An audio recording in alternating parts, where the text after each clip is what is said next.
నమస్తే, welcome to our channel. నేను సిరి. ఏపీలో జగన్ ప్రభుత్వం వచ్చి 5 సంవత్సరాలు అవుతుంది, కానీ ఇంతవరకు కూడా రాజధాని కట్టలేదు. అయితే రాజధాని పూర్తిగా అయ్యేంత వరకు హైదరాబాదే అంటే ఉమ్మడి రాజధానిగా ఉండాలని వైవి సుబ్బారెడ్డి అయితే వ్యాఖ్యానించారు. ఈ వ్యాఖ్యల వెనుక ఇంకేదైనా ఉద్దేశం ఉందా? ఈ అంశాన్ని చర్చించడానికి మనతో పాటు ఉన్నారు ప్రముఖ సీనియర్ పొలిటికల్ అనలిస్ట్ అంకమరావు గారు. నమస్కారం సార్. నమస్తే అండి. సార్, ఇప్పుడు చూస్తున్నట్టయితే వైవి సుబ్బారెడ్డి గారు కొన్ని వ్యాఖ్యలు చేశారు.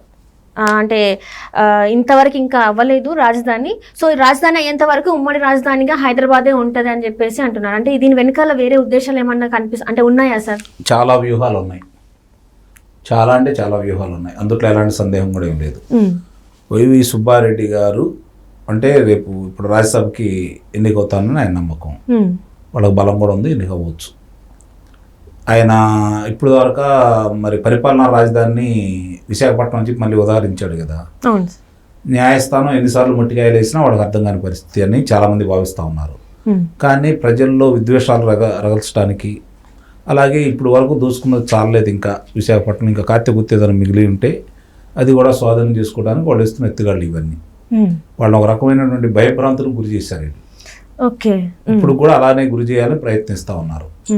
ఇప్పుడు ఆయన ఒకదానికి సమాధానం చెప్పాలా. ఇప్పుడు న్యాయ విశ్వవిద్యాలయం కేంద్రం ప్రకటించింది, దాన్ని మరి న్యాయ రాజధానిగా కర్నూలు చేస్తా ఉన్నారు కదా వీళ్ళు. అవును సార్. మరి ఇప్పుడు అది మంగళగిరిలో ఎందుకు దాన్ని నెలకొల్పుతున్నారు అంటే వాళ్ళకి చాలా స్పష్టంగా తెలుసు, అమరావతి నుంచి అంగుళం భూమి కూడా పక్కకు తీసుకెళ్ళడానికి కానీ ఒక్క సంస్థను కూడా పక్కకు తీసుకెళ్లే అవకాశం అయితే వాళ్ళకి లేదు. అమరావతి రాజధాని అనేది వాళ్ళకి స్పష్టంగా తెలుసు. ఎవరు వచ్చి ఏం చేసినా కూడా దాన్ని ఎలా చేయలేరు. కానీ మేము మళ్ళీ వస్తామని చెప్పిన భ్రమలు కల్పించడం కోసం జరుగుతున్న ప్రయత్నాలు ఇవన్నీ. నడదాకా అబ్బాయి మాట్లాడాడు, ఇప్పుడు బాబాయ్ మాట్లాడుతున్నాడు. తేడా ఏముంటుంది దాంట్లో?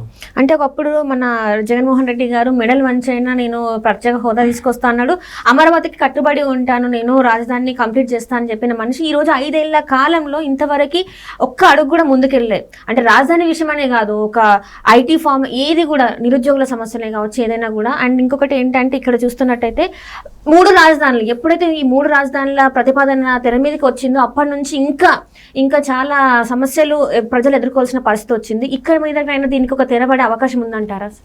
అంటే ప్రజలందరూ ఒక నిర్ణయానికి వచ్చారు, ఈ ప్రభుత్వాన్ని ఇంటికి సాగనంపాలని చెప్పని. ఇప్పుడు ఆయన మాట్లాడేదాన్ని కనుక మనం చూసుకుంటా ఉంటే అమరావతి రాజధాని అన్నాడు. చంద్రబాబు నాయుడు గారికి ఇక్కడ ఇల్లు లేదు, నాకు ఇల్లు ఉందని చెప్పాడు. నేను నా ప్రజలు వాళ్ళు కావాలని నా మీద అపోహలు సృష్టిస్తున్నారు, మీరు అవన్నీ నమ్మొద్దు, అమరావతి రాజధాని, అమరావతి ముద్దు అన్నాడు. ఈ రోజు గుద్దులు గుద్దుతున్నాడు. జరుగుతున్నాయని చూస్తూనే ఉన్నారు.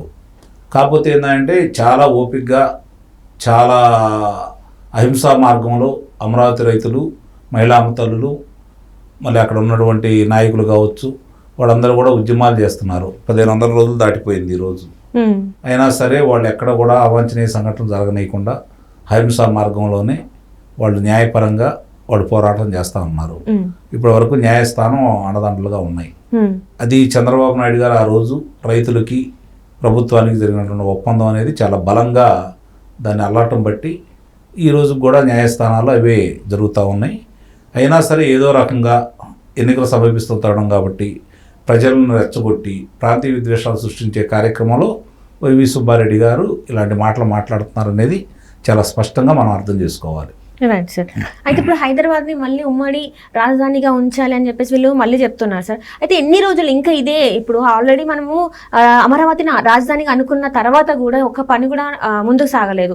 ఇప్పుడు ప్రజల్ని మళ్ళీ మభ్యపెట్టడానికి హైదరాబాద్ మళ్ళీ కొన్ని రోజులు కొనసాగింపుగా మళ్ళీ హైదరాబాద్ని పెట్టాలి అంటే ఇది నమ్మశక్యంగా ఉందా సార్? అంటే ఇది ప్రజలు ఇంకా నమ్ముతారా? ఇంకా ఏమంటారు, మభ్యపెట్టి చర్యలే తప్ప ఎక్కడ కూడా అభివృద్ధి వైపు అడిగేసేలాగా కనిపించట్లేదు. సో ఇది ఎలా చూడాలి సార్? ప్రజలు నమ్మట్లేదు అనేది వాళ్ళు నమ్మకుండానే మొన్న శాసనమండలి ఎన్నికల్లో సరైన బుద్ధి చెప్పారు. అయినా సరే వీళ్ళకి ఇంకా జ్ఞానోదయం కాల. వాళ్ళు 3 ప్రాంతాలని రాజధానిగా ప్రకటించిన తర్వాత ఆ ప్రాంతాల్లో జరిగిన శాసనమండలి ఎన్నికల్లో 3 చోట్ల కూడా వీళ్ళకి పరాభవం ఎదురైంది. తెలుగుదేశం పార్టీ పట్టం కట్టారు. అయినా సరే వీళ్ళకి జ్ఞానోదయం కాలేదనేది భావిస్తాను. ఇక్కడ మూడు రాజధానులు అని చెప్పి అతను చేసిన తర్వాత ఏ ప్రాంతానికి కూడా న్యాయం చేయలేదు. అవును. ముఖ్యంగా రాజధాని ప్రాంతం పరిపాలనా రాజధాని చేస్తా అన్నాడు. విశాఖపట్నంలో వాడు చేస్తున్నటువంటి విధ్వంసాలు చాలా స్పష్టంగా ప్రజలందరికీ అర్థమైపోయినాయి. ఎప్పుడు వీళ్ళ యొక్క విధ్వంసం నుంచి మనం తప్పించుకోవాలని చెప్పి వాళ్ళందరూ ఎదురు చూస్తూ ఉన్నారు. గతంలో కూడా మంచి విశాఖపట్నంలో 4 స్థానాలకు కూడా ప్రజలు ఆ రోజు గతంలో హుదూ తుఫాన్ అప్పుడు చంద్రబాబు నాయుడు చేసినటువంటి కార్యక్రమాలు దృష్టిలో ఉన్నాయి కాబట్టి వాళ్ళు 4 శాసనసభ్యులను గెలిపించుకున్నారు అక్కడ తెలుగుదేశం పార్టీకి. ఇప్పుడు వినిపిస్తున్న మాట ఏంటంటే ఉత్తరాంధ్రలో ఉన్నటువంటి 34 నియోజకవర్గాల్లో 3 నియోజకవర్గాలు కూడా వాళ్ళు గెలిచే పరిస్థితి లేదు అనేది బలంగా వినిపిస్తున్నటువంటి మాట. కాదు మళ్ళీ మేమే వస్తామని చెప్పి అనడం వల్ల ఇంకా ఆ 3 స్థానాలు కూడా కోల్పోయే పరిస్థితి వాళ్ళకి ఉంది. మళ్ళీ రాజధాని ఎత్తుగడలు ఇవన్నీ చూసిన తర్వాత ప్రజలు ఏంటంటే ఒక స్పష్టమైనటువంటి తీర్పు ఇవ్వడానికి సిద్ధంగా ఉన్నారు. ఆ తీర్పు ఎలా ఉంటుందనేది వాళ్ళకి తెలుస్తుంది కాబట్టి సహజంగా ఒకటి గుర్తుపెట్టుకోండి, అధికార పార్టీ మళ్ళీ తిరిగి అధికారంలో రాబోతుందని దానికి సంకేతాలు ఏంటంటే ప్రతిపక్ష పార్టీలో ఉన్న వ్యక్తులు అధికార పార్టీలో చేరి శాసనసభ్యులు కావచ్చు, నాయకులు కావచ్చు, అధికార పార్టీ పంచం చేరతారు. ఎందుకంటే మళ్ళీ అధికారంలో రాబోతుంది కదా అని చెప్పి. కానీ ఇక్కడ దానికి తిరిగి ఇలా శాసనసభ్యులు కావచ్చు, లోక్సభ సభ్యులు కావచ్చు, శాసనసభ మండలి సభ్యులు కావచ్చు, ఈ పార్టీని వదిలిపెట్టేసి ప్రతిపక్ష పార్టీ ముఖ్యంగా తెలుగుదేశం పార్టీలో ఎక్కువ మంది చేరారు. అలాగే ఒక లోక్సభ సభ్యుడు, ఓ శాసన మండలి సభ్యుడు వెళ్ళి పవన్ కళ్యాణ్ గారి దగ్గర జనసేన పార్టీలో కూడా ఏరటం కూడా జరిగింది. అంటే దీన్ని బట్టి చాలా స్పష్టంగా ప్రజలకు అర్థమవుతుంది ఏంటంటే అధికార మార్పిడి అయితే జరగబోతా ఉంది. ప్రజల అభిప్రాయాన్ని నాయకులు కూడా గుర్తిస్తారు కాబట్టి వాళ్ళు ఇప్పుడు రేపు జరిగిపోయే ఎన్నికల్లో వీళ్ళకి తీవ్రమైన పరాభవం ఎదురవుతుందన్న ఉద్దేశంతో పక్క పార్టీలు కలిసి చూస్తున్నారు. అది చాలా స్పష్టంగా అర్థమైపోయింది.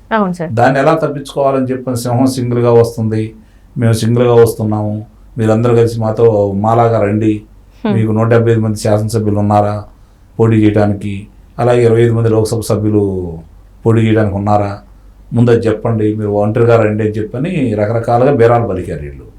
మరి ఇప్పుడు 6 విడతలుగా వాళ్ళు ప్రకటించారు. ఎందుకు అంత అవసరం వచ్చింది? 175 మందిని ప్రకటించవచ్చు కదా.